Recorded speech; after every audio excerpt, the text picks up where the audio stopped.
રાજકોટ શહેર એસઓજીના એનડીપીએસએલને ઇન્ફોર્મેશન મળી હતી કે એક મુસ્તાક શેખ નામનો જે શખ્સ છે એ એમડી જે છે એની ડિલિવરી પોતે પોરબંદર અને સૌરાષ્ટ્રના બીજા જિલ્લાઓની અંદર વારંવાર ખેપ મારીને કરે છે. તો તેના આધારે તેની પર વોચ ગોઠવવામાં આવી હતી અને એનડીપીએસએલ દ્વારા મુસ્તાક શેખની આશરે 13 લાખ રૂપિયાના એમડીના જથ્થા સાથે ધરપકડ કરવામાં આવી છે. મુસ્તાક શેખ જે છે એ અગાઉ પણ જામનગરની અંદર 2 એનડીપીએસના કેસીસમાં પકડાઈ ચૂકેલ છે અને તે હાલ આ સમયે જે મુદ્દામાલ લાવ્યો હતો તે બોમ્બેથી લઈને આવી રહ્યો હતો અને તે પોરબંદર બાજુ લઈને જઈ રહ્યો હતો. તે દરમિયાન રાજકોટ શહેર એસઓજીના એનડીપીએસ સેલ દ્વારા તેની ધરપકડ કરવામાં આવી છે.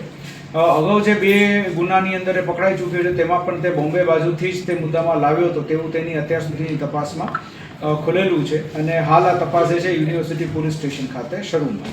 આ જે એમડી જે છે પાવડર ફોર્મની અંદર એ તેના બોક્સ એ લોકો અલગ અલગ શબ્દ વાપરતા હોય છે કે જેની અંદર એ લોકો એક બોક્સ અથવા એક પડીકી જે છે એ આશરે 1 ગ્રામ જેટલી હોય અથવા અમુક જે છે એ ફર્ધર એની અંદર 10 પાર્ટમાં ડિવાઈડ કરી મિલીગ્રામની અંદર ડિવાઈડ કરીને પછી એના શોર્ટ્સ ને એવું બધું લેતા હોય છે એ રીતે વેચાણ. આ જે છે અત્યારે આપણી પાસે જે મુદ્દામાલ પકડાણો છે એ મુદ્દામાલને આપણે જે કમર્શિયલ જથ્થો છે એટલે એની જે રેગ્યુલર 10,000ની જે કિંમત છે એ મુજબ જ કિંમત ગણીને આગળ તપાસ હાથ ધરી. મુસ્તાક શેખનું હાલ જે આપણને પકડાણો છે એ હાલ આ મુદ્દામાલ જે છે પોરબંદર રાણાવા બાજુ લઈને જતો હતો એવી એની તપાસમાં ખુલેલું છે. પછી આગળ ફર્ધર આપણે જ્યારે વધુ તપાસ કરશું તો એ બોમ્બેથી લઈને આવતો હતો અને પોરબંદર બાજુ એ આપી. બીજા કોઈની સંડોવણી છે કે નહીં છે?